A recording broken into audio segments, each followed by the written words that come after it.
Bienvenidos a una nueva inmersión profunda.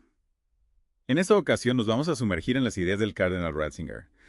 Después Papa Benedicto XVI sobre la reforma de la Iglesia Católica. Un tema que a primera vista puede parecer complejo, Bue. pero que en realidad nos invita a reflexionar sobre cuestiones que nos afectan a todos. Exacto como la libertad individual, el papel de las instituciones y en el fondo qué significa ser humano. Totalmente. Y el cardenal Ratzinger no se anda con rodeos. Ya desde el principio plantea una paradoja que me parece fascinante.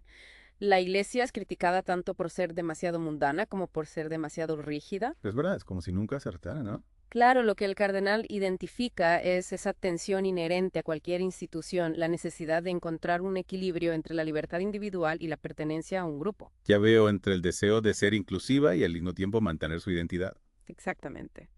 Y la Iglesia, como cualquier institución con una larga historia y una misión definida, establece límites, normas que pueden ser percibidas como restrictivas en un mundo que tiende a la autonomía personal. Claro, es como si el intentar abarcar a todos terminara por no contentar a nadie. Y esto me lleva a otro punto que me llamó la atención en el discurso del cardenal. Habla de personas que se acercan a la iglesia buscando un remanso de libertad, pero que acaban decepcionadas. Sí, es una imagen muy evocadora. ¿Por qué crees que ocurre esto? ¿Qué tipo de libertad buscaban esas personas? Bueno, ahí está la clave. El cardenal Ratzinger distingue entre dos tipos de libertad. La libertad de algo como pueden ser las restricciones, las obligaciones y la libertad para algo para crecer, para convertirnos en mejores personas. Interesante. Puede que esas personas buscaran liberarse de ciertas ataduras sin entender que la verdadera libertad implica un compromiso, un camino de crecimiento. Es decir, que confundían la libertad con la simple ausencia de límites. En cierto modo, sí. Y hablando de límites, hay una frase en el discurso que me dejó de piedra.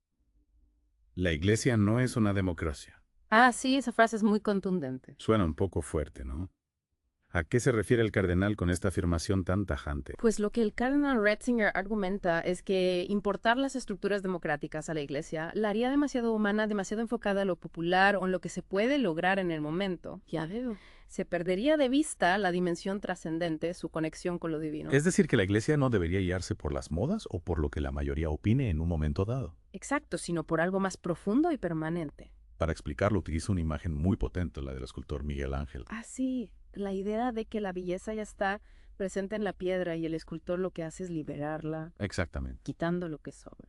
Y esa imagen me parece clave para entender la visión de Ratzinger sobre la reforma de la iglesia. No se trata de remodelarla constantemente a nuestro gusto, sino de quitar lo que oscurece su esencia, su forma noble, como él la llama. Es una visión que nos invita a mirar más allá de lo superficial, a buscar la verdad que se esconde bajo las apariencias. Totalmente.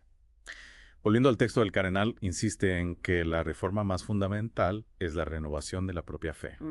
Sí, para él la fe es la base de todo. ¿Por qué crees que le da tanta importancia? Porque para Ratzinger la fe no es un conjunto de dogmas o creencias, sino una apertura a lo infinito, una forma de superar los límites de nuestra comprensión. Ya. Y es en esa apertura, en esa capacidad de aceptar lo que no controlamos o comprendemos del todo, donde reside la verdadera libertad. Es como si la fe nos diera alas para volar más allá de nuestras propias limitaciones. Exactamente, una libertad que nace de la confianza, no del miedo. Y en ese vuelo, el perdón juega un papel fundamental tanto a nivel personal como comunitario. Sin duda. El cardenal Ratzinger profundiza en esa idea explicando que el perdón a través del arrepentimiento y el seguimiento de Cristo quita el polvo y la suciedad que empañan la imagen de Dios en nosotros. Esta es una idea muy potente. Sí que nos invita a liberarnos del peso del pasado para poder avanzar hacia la luz. Y con esa imagen tan sugerente, creo que es un buen momento para hacer una pausa y retomar este apasionante debate en la siguiente parte de nuestra inmersión. Me parece perfecto. Nos esperan muchas más ideas interesantes del cardenal Ratzinger. No se lo pierdan. Decía el cardenal Ratzinger que en la iglesia podemos encontrar dos tipos de actores, el activista y el adorador. Interesante. ¿Puedes explicarnos un poco más a qué se refiere? ¿Quiénes son estos activistas y adoradores? El activista de aquel que está siempre buscando hacer cosas sin impulsar proyectos, cambiar estructuras. Su enfoque está en la acción, en lo tangible, en lo que se puede conseguir a corto plazo. Y en principio no parece que haya nada malo en eso, ¿no? La iglesia necesita gente que trabaje por su misión en el mundo. Por supuesto, la acción es importante, pero el cardenal Ratzinger advierte sobre un peligro que el activismo se convierta en un fin en sí mismo. Ya veo. Cuando esto ocurre, el horizonte se reduce al ámbito de lo factible, de lo que podemos controlar y manipular. Entiendo. Es como si en nuestro afán por hacer cosas para la iglesia nos olvidáramos de que la iglesia en última instancia no es una creación nuestra, Exacto. sino un don, un misterio que nos precede y nos supera. Totalmente. Y ahí es donde entra la figura del adorador. Ajá. El adorador, a diferencia del activista, no busca principalmente imponer su voluntad, sino abrirse al misterio, contemplar la grandeza de Dios. Su actitud es de escucha, de receptividad, de asombro. Es interesante esa contraposición, pero ¿cómo se traduce esa actitud contemplativa en la vida de la iglesia? Buena pregunta. ¿No corremos el riesgo de caer en una especie de pasividad, de resignación frente a los desafíos del mundo? No, necesariamente. El cardenal Ratzinger no propone una dicotomía simplista entre acción y contemplación. Lo que nos invita a hacer es a encontrar un equilibrio, Ya. a comprender que la verdadera acción brota de una profunda experiencia de fe, de un encuentro personal con Cristo. O sea que la reforma de la iglesia no se reduce a un cambio de estructuras o a la implementación de nuevos programas, No. sino que implica una transformación interior, una renovación de nuestra forma de ver el mundo y nuestro lugar en él. Exactamente. Y para ilustrar este punto, el cardenal Ratzinger vuelve a la imagen del escultor. Nos recuerda que la verdadera reforma no consiste en crear una nueva iglesia a nuestra medida, sino en eliminar lo que oscurece su belleza original. Su forma noble. Eso es. Eliminar lo superfluo para dejar que brille la esencia. Y esa forma noble de la iglesia, ¿cómo podemos reconocerla? ¿Cuáles son sus rasgos distintivos? ¿Qué la hace especial? Para el cardenal Ratzinger, la iglesia auténtica se caracteriza por su apertura al misterio, su capacidad de trascender los límites del tiempo y el espacio. Es la iglesia de los santos, la iglesia de todos aquellos que a lo largo de la historia han vivido la fe con radicalidad y han dado testimonio del amor de Dios. Es una visión que amplía nuestro horizonte sin duda. Nos recuerda que no estamos solos, que formamos parte de una comunidad que se extiende más allá de nuestras fronteras, más allá de nuestra propia época. Sí, una comunidad que nos sostiene y nos acompaña en nuestro camino. Y en esa comunidad el perdón juega un papel fundamental, ¿verdad? No se trata de un perdón barato, de un simple olvidar las ofensas. Para el cardenal Ratzinger, el perdón implica una transformación real, un cambio interior que nos libera del peso del pasado y nos permite mirar al futuro con esperanza. Totalmente. El perdón como motor de cambio personal y comunitario. Pero ¿cómo se conecta esa experiencia de perdón con la idea de la reforma de la iglesia? Ujú. ¿Es solo una cuestión individual o tiene repercusiones a nivel comunitario? Del cardenal Ratzinger, el perdón es un asunto meramente individual. Cuando experimentamos el perdón de Dios, también nos abrimos el perdón de los demás. Y en ese proceso de reconciliación, de sanación de las heridas del pasado, la iglesia se renueva, se purifica, se convierte en un signo más auténtico del reino de Dios. Es decir, que el perdón no solo nos libera a nosotros, sino que también contribuye a la renovación de la iglesia en su conjunto. Es una idea poderosa sin duda, pero ¿cómo se lleva a la práctica? ¿Cómo podemos ser agentes de ese perdón y esa reconciliación en el día a día? Esa es la pregunta del millón. Y creo que el cardenal Ratzinger nos daría algunas pistas en la siguiente parte de su conferencia.